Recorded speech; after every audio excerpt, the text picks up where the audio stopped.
تصور میں ماہ تمام آ گیا ہے، تصور میں ماہ تمام آ گیا ہے، قلم آج بالائے بام آ گیا ہے، زباں پر محمد کا نام آ گیا ہے۔ معزز ناظرین گرامی قدر، السلام علیکم ورحمۃ اللہ وبرکاتہ۔ میں ہوں آپ کا میزبان ظاہر حسین اور آپ دیکھ رہے ہیں اس وقت 827 نیوز کا انتہائی مقبول پروگرام سلام رمضان۔ ناظرین محترم، آج ہمارے اس سیگمنٹ میں جو مہمان تشریف فرما ہے میں ان کا آپ سے تعارف کرواتا ہوں۔ میرے ساتھ موجود ہیں علاقہ کے انتہائی مشہور سیاسی رہنما، میری مراد جناب سردار عاقل عمر صاحب، وہ ہمارے اسٹوڈیو میں اس وقت تشریف فرما ہے۔ میں ان کا اپنے اسٹوڈیو میں خوش آمدید کہتا ہوں اور ان کے ساتھ تشریف فرما ہے حضرت علامہ مولانا قاری محمد شفیق الحسن صاحب، آپ کو بھی اسٹوڈیو میں خوش آمدید کہتا ہوں اور ان کے ساتھ موجود ہیں ثناخان مصطفیٰ جناب محمد ذیشان عثمان کریمی صاحب، آپ تینوں احباب کو اسٹوڈیو میں خوش آمدید کہتا ہوں۔ ناظرین گرامی، آج کا پروگرام بہت ہی زبردست پروگرام ہوگا۔ ناظرین، میں آپ کو بتاتا چلوں کہ ہم اس پروگرام میں سیاسی رہنماؤں سے بات کرتے ہیں ان کے زندگی کی کیریئر کے بارے میں، اور علماء کرام اپنی آراء دیتے ہیں، اپنے نظریے پیش کرتے ہیں اور عوام کی رہنمائی کرتے ہیں اسلام کی روح سے، جبکہ ثناخان مصطفیٰ بارگاہ رسالت باب میں نذرانہ عقیدت پیش کرتے ہیں۔ تو میں التماس کروں گا ہمارے چینل پر نئے آنے والے معزز ناظرین کو خوش آمدید کہوں گا اپنے چینل پر، اور ان سے التماس کروں گا کہ آپ ہمارے چینل کو سبسکرائب کریں، اس کو شیئر کریں، لائک کریں اور کمنٹس کر کے ہمیں بتائیں کہ ہمارا آج کا سیگمنٹ کیسا ہے۔ ناظرین، اس وقت پروگرام میں لیں گے ہم ایک چھوٹا سا بریک اور حاضر ہوتے ہیں چند ہی لمحوں کے بعد۔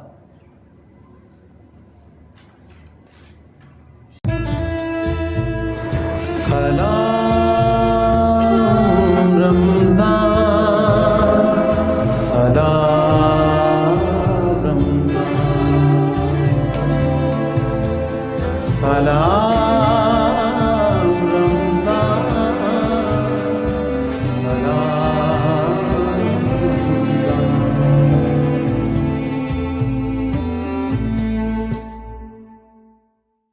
ناظرین، پروگرام میں ایک مرتبہ پھر خوش آمدید۔ میں ہوں آپ کا ہوسٹ ظاہر حسین اور آپ دیکھ رہے ہیں سلام رمضان۔ میرے ساتھ موجود ہیں جناب محترم سردار عاقل عمر صاحب اور ان کے ساتھ موجود ہیں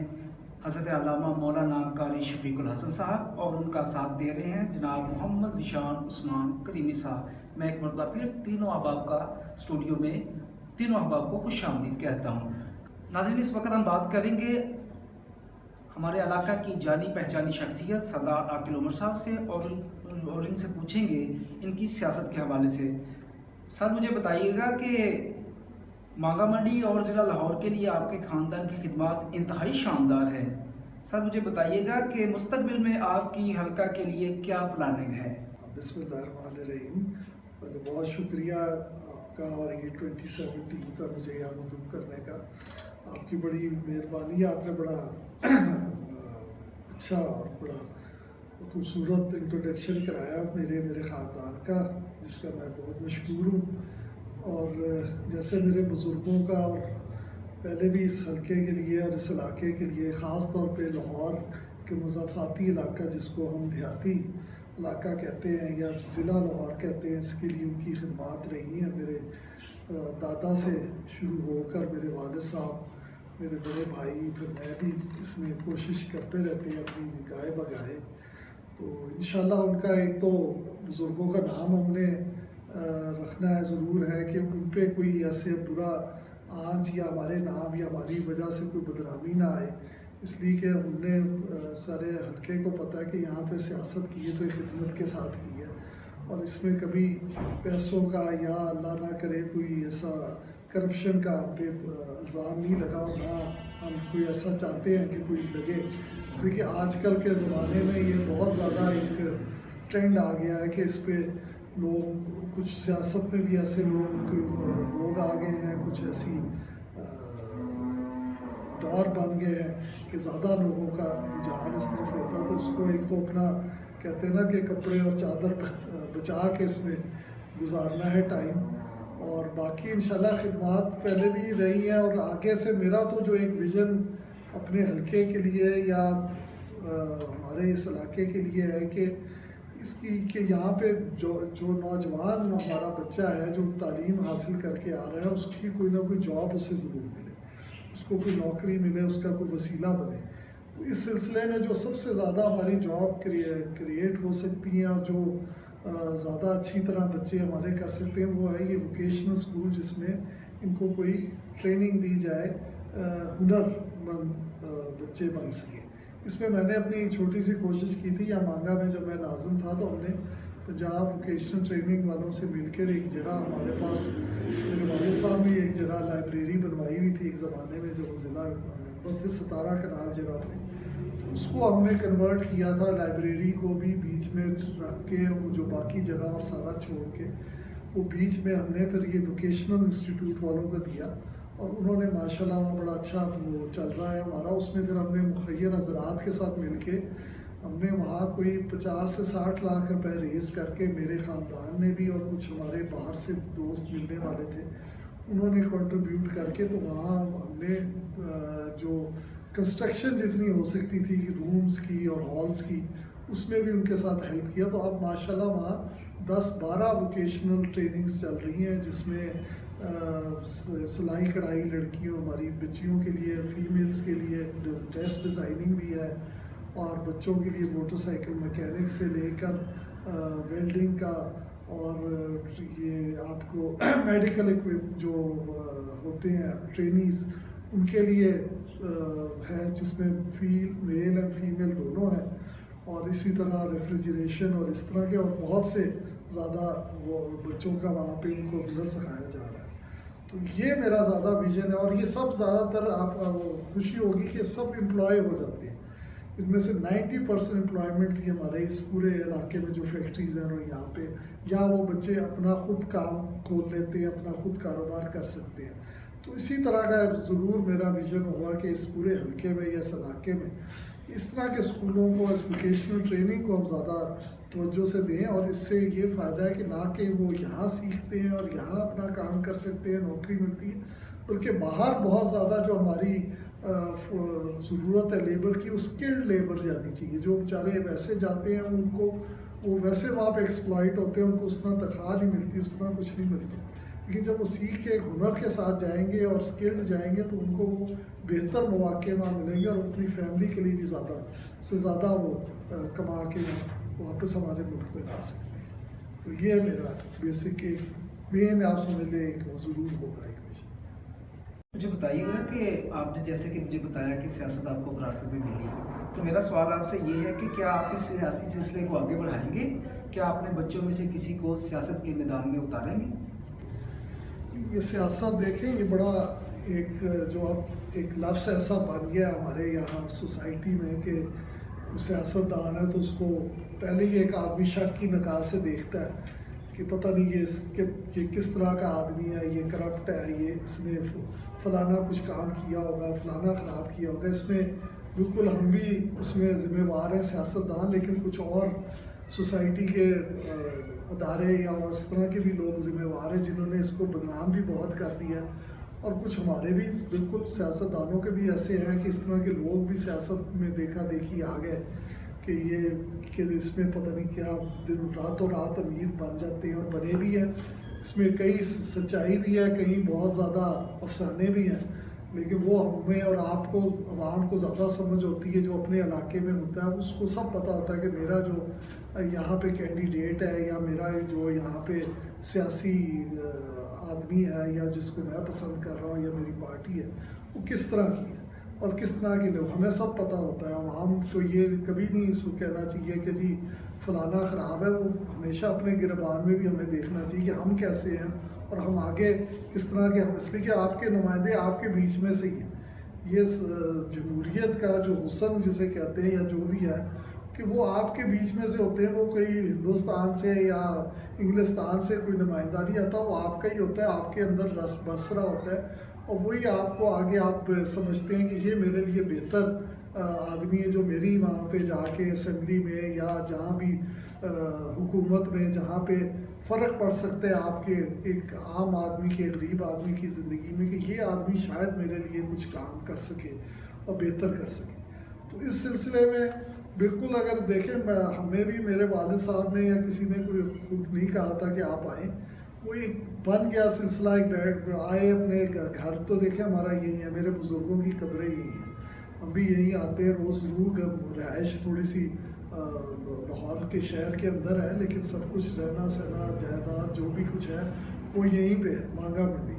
اور مانگا منڈی ہم سے پہچانے جاتے ہیں، ہمارا نام بھی مانگا منڈی سے پہچانا جاتا ہے، تو ہم آپ کے بیچ میں سے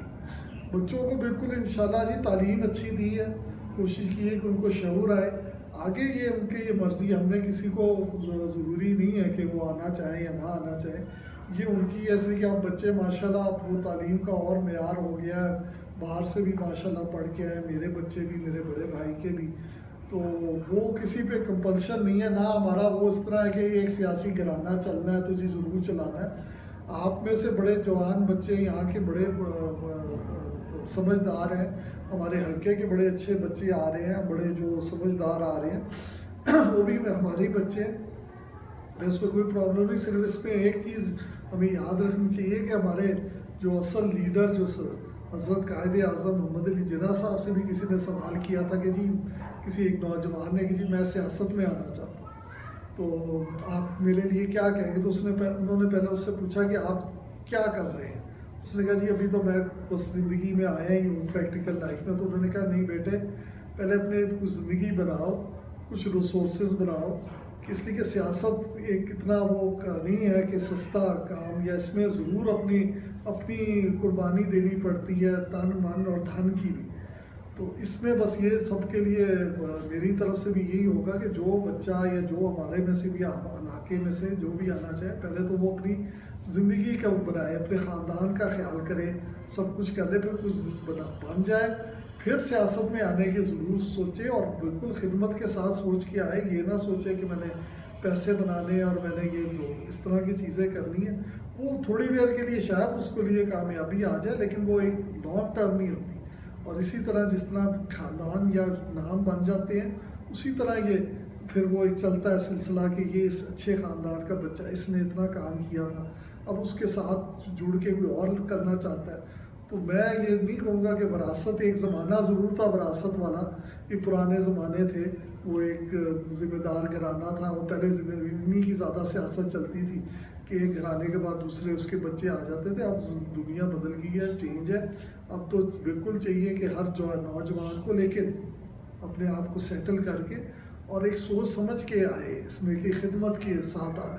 پھر اس ملک کو ہم بدل سکتے ہیں، اور جو اصل تبدیلی ہے وہ پھر ہی آ سکتی ہے۔ بہت شکریہ۔ ناظرین، ہم اس وقت بات کر رہے ہیں جناب سردار عاقل عمر صاحب سے، ان سے کچھ سوالات پوچھ رہے ہیں، تو میرے سوالوں کے انتہائی شاندار جواب دے رہے ہیں جناب سردار عاقل عمر صاحب۔ سر مجھے بتائیے گا کہ ویسے تو سیاست میں کچھ بھی حرف آخر نہیں ہوتا، لیکن آئندہ آنے والے الیکشن میں آپ کون سی سیاسی پارٹی سے الیکشن لڑیں گے یا کہ آزاد الیکشن لڑیں گے، ذرا بتائیے گا۔ جی، یہ سیاست دیکھیں ایک نظریے کے ساتھ ہی ہوتی ہے، اور زیادہ تر یہ ہونی بھی پارٹیز کے ساتھ چاہیے کہ آپ کا نظریہ کیا، آپ اس کا نظریہ لے کے پھر چلتے ہیں جو آپ کے حلقے کے لیے، آپ کے علاقے کے لیے، آپ کے ملک کے لیے بہتر آپ سمجھتے ہیں۔ ہمارا خاندان ہمیشہ سے مسلم لیگ میں رہا ہے، اور اس کی ساتھ ہی ہم چلتے رہے، بیچ میں ہم نے ضرور تھوڑی دیر پی ٹی آئی کو جوائن کیا تھا، لیکن وہ پھر ہمیں تھوڑا سا اس میں نظر آیا کہ ان کے بھی نظریات ٹھیک ہے اپنے ملک کے لیے، وہ بھی خدمت کر رہے ہیں، لیکن وہ ہمارے اس طرح نظریات سے نہیں مل رہے تھے کہ وہ بہت زیادہ تنقید اور بے جا تنقید اور لوگوں کے ساتھ اچھا رویہ نہ کرنا اور ہر کسی کی پگڑی اچھالنے والا